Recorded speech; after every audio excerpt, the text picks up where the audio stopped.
예, 지난 시간에 이어서 이번 시간에는 서은국 교수의 행복의 기원 두 번째 시간을 갖도록 하겠습니다. 자, 여러분들 이 슬라이드에 있는 내용이 무엇일까요? 이 슬라이드에 있는 내용은 뭐든 대하고 싶은 사람은 저에게 전화주세요. 외로운 제프라고 2011년도 39세의 뉴욕의 맨하탄에 있는 39세의 제프 렉스데일이 연인과 헤어지면서 너무나 쓸쓸하고 고독한 나머지 자기 전화번호와 이렇게 자기에게 누구든지 전화를 해달라고 했는데 몇 명 정도가 제프에게 전화 연락이 왔을까요? 놀랍게도 평상시에 전혀 제프와 관련이 없는 7만 명의, 그것도 미국에서 뿐만 아니라 전 세계에서 전화가 왔다고 합니다. 여기에서 우리가 느낄 수 있는 것은 우리가 생각보다 타인과의 어떤 공감하는 능력도 인간들이 탁월하다는 것이며, 또한 그만큼 우리가 서로의 어떤 그 외로움에 어떤 그런 거에 목말라하고 있다는 것을 이 사례에서 반증을 합니다. 정말로 우리는 앞에서 우리가 전 시간에 본 것처럼 우리가 다리가 절단된 거와 연인과의 헤어진 것을 우리 뇌는 똑같이 위험으로 느끼는 것처럼 우리는 인간은 사회적 동물이기 때문에 결국은 사회에서 집단에서 이렇게 단절이 됐다는 것은 결국은 생존 능력이 떨어진다고 보는 것입니다. 그래서 우리 어떤 신체적 절단과 똑같이 생각할 만큼 우리 뇌에서는 심각한 상황이라고 봅니다. 그래서 제가 또 다른 사례를 하나 소개해드리면, 시카고 대학의 카시오포 교수는 이런 오랜 외로움에 대한 연구를 했습니다. 그래서 이 사람이 2014년도 연구한 결과에 의하면 약 한 2,000명 정도의 어떤 집단을 대상으로 해서 이 사람들에게 쭉 이렇게 조사를 해보니까 실질적으로 우리가 이제 현대인의 가장 그 사망 요인이 사고나 암이라고 생각하는데 외로움이 굉장히 사망에 많은 영향을 미치더라. 실제로 이 사람이 약 2,000명의 샘플을 대상으로 조사했지만 이렇게 외로움을 겪는 사람들이 외로움을 겪지 않는 사람보다 약 14% 사망 위험이 높았고, 그 사망 위험은 비만으로 인한 그 위험보다도 2배 정도 높을 만큼 상당히 우리가 이제 외로움이 우리 인간의 수명에도 많은 영향을 미치더라. 이것은 결국 인간이 철저하게 사회적 동물이라는 것을 암시하고 있습니다. 그래서 미국의 다트머트 대학의 마이클 가자니가 교수의 질문은 인간의 뇌는 도대체 무엇을 하기 위해서 설계되었을까? 이 사람이 내린 결론은 뭐냐? 결국은 인간의 뇌는 인간관계를 잘하기 위해서, 그래서 타인에게 인정받고 결국 타인에게 인정받고 그 그룹에서 내가 같이 어울리려고 하는 거다 이겁니다. 그 이유는 바로 뭐냐? 내가 그 무리에서 떨어져 나가면 사회적 동물이기 때문에 내가 그만큼 경쟁력이 떨어지고 생존 능력이 약화되기 때문이라고 결론을 내렸다고 합니다. 그래서 결국 우리가 행복과 관련된 것은 우리가 아까 우리가 결국은 행복이 생존의 어떤 그 수단이라고 한 것처럼 결국 사람들한테 생존의 수단에서 가장 또 중요한 것은 사람이기 때문에 행복과 관련된 것은 사람과의 관계라고 말씀을 드릴 수가 있습니다. 그래서 우리가 이제 우리 그 인류의 조상인 호모사피엔스는 우리에게 커다란 어떤 유전자를 주었죠. 그래서 우리가 쾌락이라는 유전자를 주었습니다. 그래서 우리가 쾌락이라는 것을 느낄 때는 우리는 그것을 마음껏 느끼기 위해서 우리는 전진을 합니다. 그래서 우리가 이제 파란 신호등을 받고 전진을 하는데, 우리가 계속해서 쾌락을 느끼지 못하는 것은 우리가 이제 리셋이라는 기능이 있기 때문에 다시 또 그게 없어져야만이, 소멸돼야만이 다시 쾌락을 느끼게 되는 거죠. 자, 그리고 우리가 이제 위험을 느낄 때, 이렇게 불쾌감을 느끼게 되면은 우리는 예를 들어서 멈추게 되는 거죠. 그래서 이런 그 쾌락과 어떤 그 예를 들어서 고통을 준 것은 우리 그 조상들은 생존 패키지로 쾌락과 고통을 물려줌으로써 내가 고통을 받을 때는 내가 예를 들어서 좀 더 멈춰야 되는 어떤 주의를 기울이게 하고, 쾌락이 있을 때는 내가 전진할 수 있는 어떤 동기부여를 함으로써 우리 인류가 더 생존할 수 있도록 이런 두 가지 어떤 기능을 주었다고 하는 것이 이 책에 나와 있습니다. 자, 그러면 우리가 이제 삶에 있어서 필요한 행복 요소를 사람들에게 물어보면 대부분 사람들이 돈이 많았으면 좋겠다, 아니면 나는 굉장히 건강했으면 좋겠다, 아니면 난 사람들한테 인정받았으면 좋겠다 하는데 실질적으로 대다수의 연구에 의하면은 행복에 미치는 영향들이 돈이나 건강이나 사회적인 인정이 약 10에서 15%밖에 안 된다고 합니다. 그런데 저를 포함해서 대다수의 우리 주위에 있는 사람들은 우리가 행복하기 위해서 돈을 벌려고 하고 행복하기 위해서 건강하려고 행복하기 위해서 사람들 인정받으려고 하는데 실질적으로 이것이 행복에 미치는 요소는 10에서 15%밖에 안 된다고 합니다. 정말 아이러니하죠. 그런데 우리는 행복하려고 하는 것들에 우리가 노력하면서 굉장히 비중이 작은 것들에 대해서 우리는 굉장히 많은 그 시간과 비용을 허비한다는 걸 볼 수 있습니다. 그러면 실질적인 연구 결과에 의하면 우리가 행복에 미치는 영향을 보니까 유전이 약 50%, 비유전과 관련 없는 게 50%합니다. 그러니까 실질적으로 행복한 사람들은 유전적으로 어느 정도 정해져 있다는 거죠. 참 아이러니컬하게도 이미 태어나면서부터 유전자적인 형상으로서 행복에 영향을 미치는 것이 50% 정도 되니까 상당히 영향이 크다고 볼 수 있어요. 우리는 돈이 많고 건강하거나 아니면 사회적으로 인정받으면 행복하다고 생각하지만 실질적으로 보면은 유전적으로 행복한 유전자를 타고난 사람들이 상당히 50% 정도 앞서 나간다고 합니다. 그래서 실질적으로 데이비드 리킨이나 그 델레컨 교수 같은 경우는 행복해진 노력은 성인이 키가 커지려는 노력만큼 더덥다. 그러니까 결국은 행복해지려고 하는 노력은 키가 크려는 노력만큼 더덥는 것 같고 이미 정해졌으니까 너무 거기에 올인하지 마라. 좀 그동안에 우리가 알고 있던 행복감과 좀 다른 개념이죠. 그리고 수천 명의 운명을 결정짓는 것은 그들의 어떤 그 평소의 어떤 중요한 것은 행복은 유전, 더 구체적으로는 어떤 외향성과 관련되어 있다고 이야기를 하게 됩니다. 그래서 우리가 보게 되면 통상적으로 사람들 중에서 어떤 외향적인 사람들, 외향적인 사람들이 보면은 굉장히 행복하다는 게 연구 결과에 많은 결과로 나타나고 있습니다. 그 이유는 행복한 사람들은 보통 하루에 한 72%를 다른 사람과 함께 보내는데 대부분 또 행복하지 않은 사람들, 불행한 사람들은 혼자 지내는 시간이 52% 정도 된다고 합니다. 그래서 대부분 외향적, 특히 그 중에서도 행복 유전자 중에서 어떤 외향적인 성격을 가진 사람들이 훨씬 더 행복에 앞서 나간다는 그런 연구 결과가 많이 나와 있습니다. 자, 그래서 우리가 이제 외향적인 사람들은 대부분 사람들과 보내는 시간이 아까 조금 전에 말씀드린 것처럼 많죠. 그래서 외향적인 사람들은 사람들과 보내는 시간이 많고 당연히 그 사람들하고 보내다 보니까 유대관계도 많고 인정도 받고 약간 행복도가 올라가게 되는 거죠. 그런데 우리는 내향적인 사람들은 혼자 있는 걸 좋아한다고 생각하지만 실질적인 연구 결과에는 내향적인 사람들도 다른 사람과 함께 있을 때 행복을 느끼는 경우가 많다고 합니다. 그런데 이 내향적인 사람과 외향적인 사람의 차이는 뭐냐? 외향적인 사람은 사람에 대한 거부감이 없이 먼저 만나려고 마음을 여는 사람들이고 대부분 내향적인 사람들은 타인과 어울리는 것이 싫어서라기보다 그런 것들에 대해서 어떤 불편해서 본인이 적극적으로 나서지 못하는 것 때문에 타인과 어울리지 못한다고 합니다. 그러니까 모든 사람은 내향적이건 외향적이건 사람과 어울리는 것을 좋아하는 성향을 가지고 있다고 볼 수 있습니다. 자, 그러면 우리가 이제 이렇게 미국에서 거의 한 1조 원 정도 이상의 복권, 뭐 아마 당첨되신 분이 누군가 있겠죠. 저는 뭐 이름은 모릅니다만 과연 이 사람이 평생 동안 행복할 것인가? 저는 그러지는 않으리라고 봅니다. 우리나라에서도 뭐 이 정도 금액은 아니지만 몇백억 정도의 로또를 당첨된 사람이 뭐 몇 년 뒤에 다시 뭐 거린이 되어서 나타났다든지 아니면은 뭐 삶을 뭐 불행한 그 어떤 방법으로 마감했다든지 이런 기사들을 많이 봤을 겁니다. 자, 또한 우리는 이렇게 고속승진 이런 것들을 통해서 남으로부터 인정받으려고 합니다. 그런데 우리 이 책에서 저자가 강조하는 것은 행복은 아이스크림과 같다는 얘기합니다.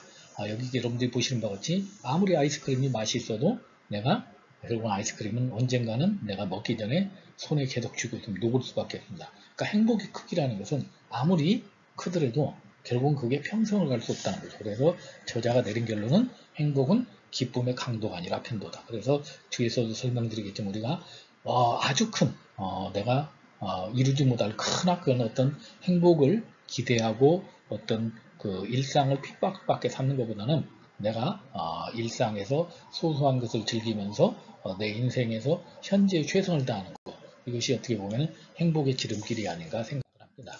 자, 그러면 우리나라 사람들이 보면은 여기 좌측에 보시면 우리나라 그러니까 GDP 순위가 지금 전 세계에서 한 11위 정도가 됩니다. 그러면 과거 제가 어릴 때에 비해서 굉장히 우리나라의 어떤 GDP가 올랐죠. 그래서 우리가 보통 보면은 우리 한국 사람들이 가장 이렇게 돈을 많이 벌려고 하는 것도 내가 행복하고 남으로부터 인정받기 위해서 하는 건데, 그러면 우리나라의 국가별 행복 지수를 보면은 여러분들 보시는 바와 같이 굉장히 우리나라는 낮죠.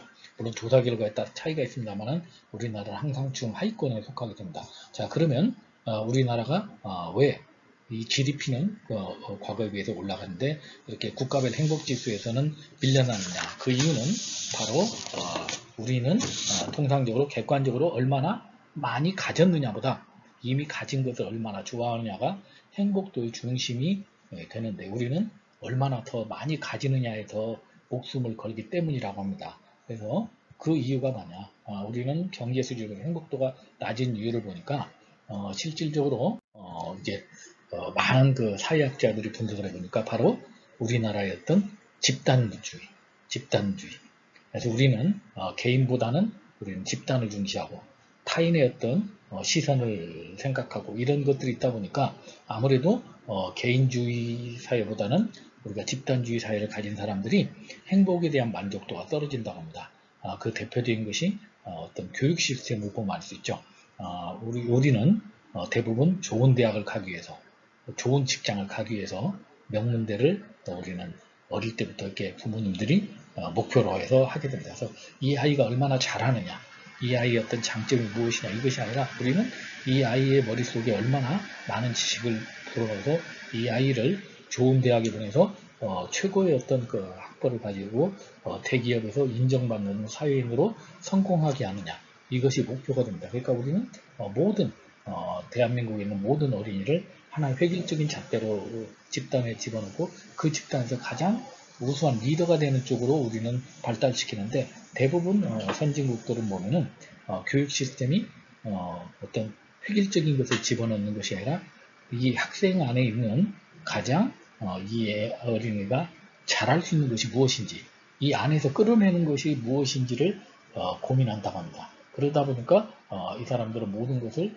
어떤 행복을 체크할 때도 내가 타인의 시선보다는 내가 현재 삶에서 내가 얼마나 내가 주어진 삶에서 만족하느냐, 이렇게 따지는데, 우리는 아무리 우리가 이 사람이 굉장히 주위에서 봤을 때 행복한 조건을 가지고 있다 하더라도 타인과 비교하게 되고 집단적 사고방식이 있다 보니까 만족도가 떨어진다고 합니다. 그래서 결국은 어떤 우리도 이제는 집단적 사고방식에서 나 중심으로 어떤 타인의 시선보다는 개인의 삶을 중시하는 이런 쪽으로 행복의 조건을 바꿔야 되지 않을까 생각을 하게 됩니다.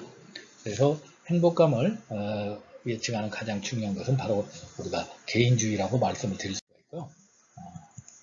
자, 그러면 우리가 이제 보통 통상적으로 우리가 주위에서 많이 알고 있는 사람들 중에서 행복을 경험한 사람들을 보면 크게 세 가지 특징이 있다고 합니다. 첫 번째는 굉장히 긍정 마인드가 있다. 아까 제가 뒤에서 앞에서 전 시간에 말씀드렸죠. 우리가 생각만으로 어떤 그 행복을 바꿀 수가 없다고 했습니다. 하지만 내가 일상에서 항상 이렇게 모든 것을 긍정적으로 생각하고 이렇게 행동하게 되는 것은 당연히 거기에 따라서 어떤 행동도 받게 되는 긍정 마인드는 굉장히 좋은 현상을 가지고 있답니다. 뒤에서 사례를 말씀드리겠습니다. 두 번째는 또한 어떤 소유나 어떤 이런 것보다는 내가 경험을 하고 존재 중심으로 모든 것을 어떤 판단하는 거, 내가 어떤 얼마나 많이 가졌느냐, 이것을 얼마나 잘 지키느냐, 이런 것보다는 내가 얼마나 무엇을 경험했느냐, 내가 현재 어떤 존재인가, 이런 중심으로 어떤 인생의 패러다임을 바꾼 사람들이 대부분 행복하더라. 세 번째는 또한 그 호기심이 많은 사람들이 행복하다는 것을 우리가 여러 가지 연구 결과에 대해서 통해서 볼 수 있습니다. 각각의 사례를 잠깐 소개를 해드리면 그래서 결론은 행복은 우리가 일상의 연속이다. 어떤 커다란 어떤 목표가 아니라 일상의 연속에서 긍정적인 마인드를 가지고 내가 경험이나 존재 중심으로 생각하고 삶의 패러다임을 바꾸고 호기심을 갖는 것, 이런 것들이 행복의 어떤 요건이라고 말씀드릴 수가 있습니다. 자, 여러분들에게 여러분들 잘 아시는 수녀 이펙트라고 해서 수녀 효과라는 게 있습니다. 이게 이제 1930년도에 유럽의 지역에서 약 한 678명의 수녀들이 이제 일단 1930년대 이분들이 수녀원에 들어가시는 분들이 있었습니다. 그러니까 이제 수녀원에 들어간다는 얘기는 이제 속세와 어떤 담을 쌓고 이제 새로운 어떤 종교 세계로 들어가기 때문에 굉장히 어떤 젊은 어떤 여성들 입장에서는 아마 삶에서 굉장히 새로운 어떤 전환점이 되기 때문에 삶에서 굉장히 아마 그 전날 여러 가지 아마 마음에 여러 가지 아마 감정의 회한들이 있었을 겁니다. 그래서 이 당시 1930년도에 이 사람들이 쓴 일기장을 약 70년 뒤에 우연히 어떤 학자들이 분석을 하게 되었습니다. 그래서 분석을 해보니까 실질적으로 이제 세 부류가 나왔다는 거죠.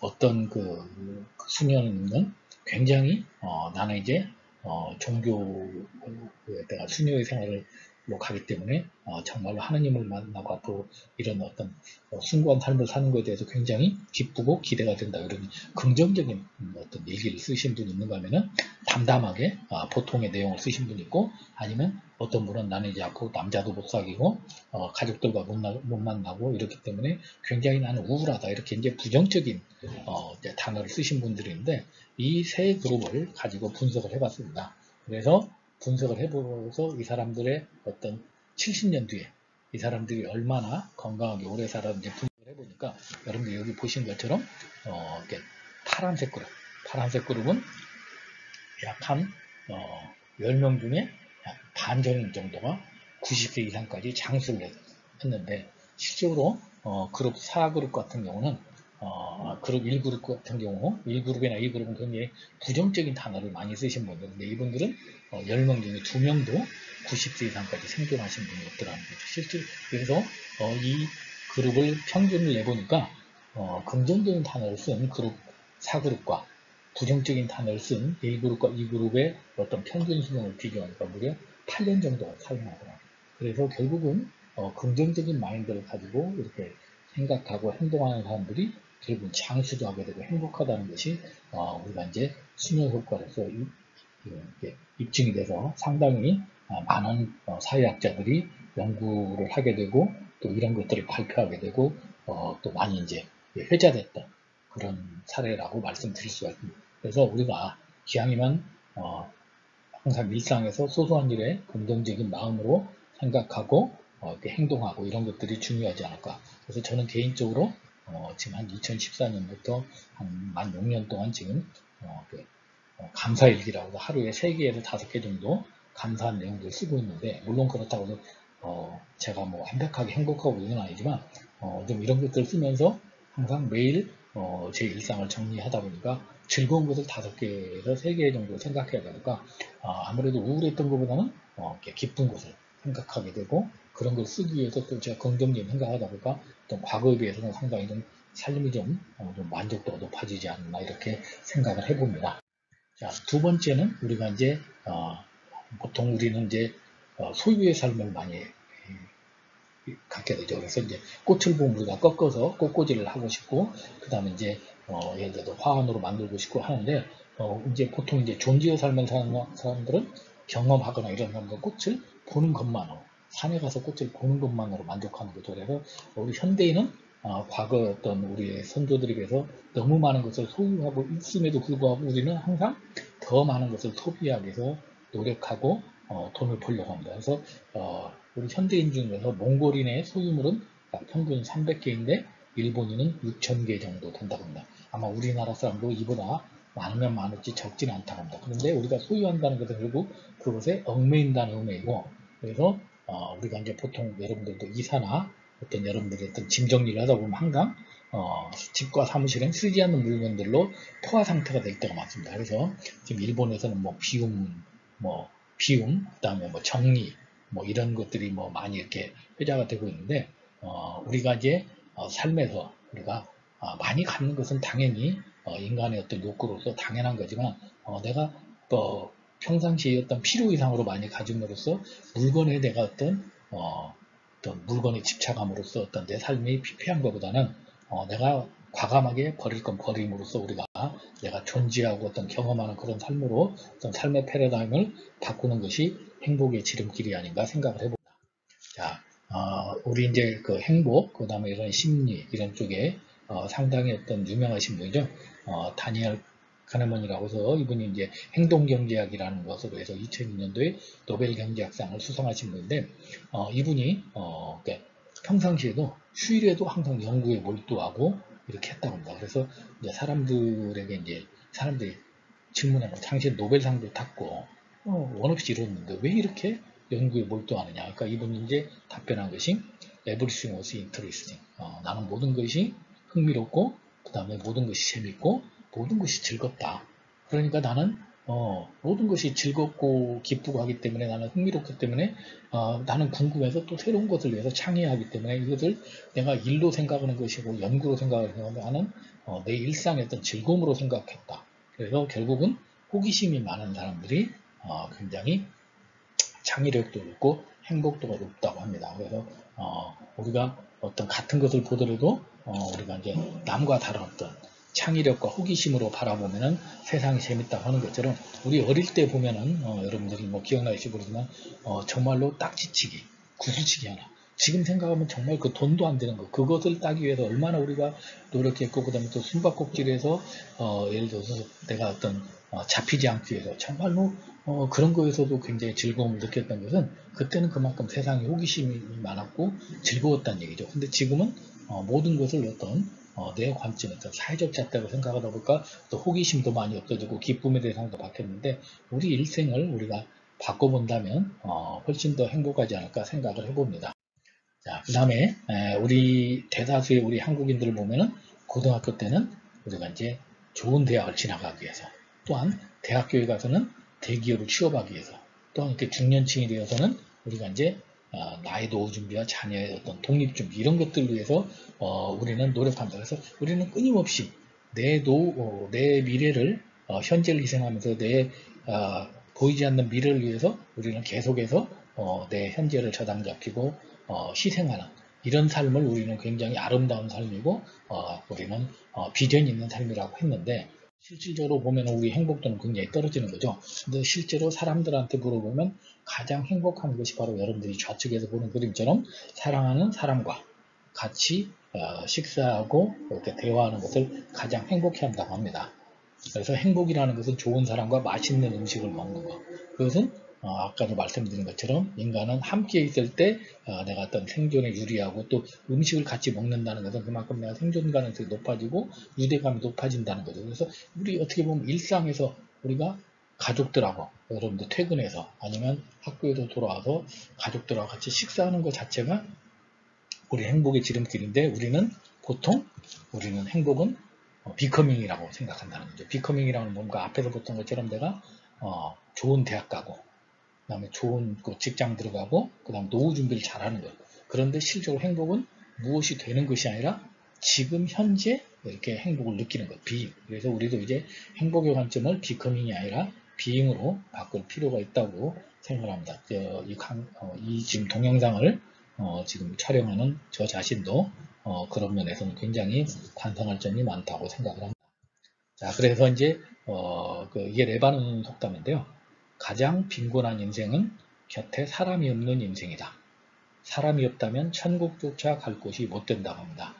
그만큼 우리가 아무리 천국이 좋다 하더라도 결국은 사람이 없다면 아무런 의미가 없다는 거예요. 결국 이 말이 의미하는 것은 인간은 사회적 동물이기 때문에 어디를 가든지 간에 내가 나와 어울릴 수 있는 사람, 그 사람과 어울리고 내가 같이 함께하는 것, 이것이 결국은 어떤 생존에 도움이 되고 내 삶의 어떤 그 생존에 도움이 된다는 얘기는 나의 어떤 행복의 쾌락중주의 어떤 파란 신호등이 켜졌다는 얘기고 결국 그것이 어떻게 보면은 내 어떤 행복의 척도라 이런 말을 할 수가 있습니다. 그래서 결국은 결론, 이 책의 결론은 무엇이냐? 바로 행복은 사람이라고 저자는 결론을 내리고 있습니다. 그래서 이 책에서 이제 저자가 하는 이야기는 이 이야기입니다. 세상이 나를 어떻게 보느냐보다 내 눈에 보이는 세상에 가치를 두는 삶을 살아보는 게 어떨까? 이게 이제 저자가 우리 독자들에게 던지는 화두입니다. 우리는 지금까지 항상 타인의 관점에서 세상을 살아보고 모든 것을 타인의 관점에서 삶을 바라보는데 우리가 결국은 세상이 나를 어떻게 보느냐가 중요한 것이고 내가 세상을 어떻게 바라보고 내가 현재 얼마나 충실하고 이렇게 하는 것이 행복의 지름길이 아닌가 생각하면서 이 작은 강의가 여러분들에게 도움이 되길 바라면서 마치도록 하겠습니다.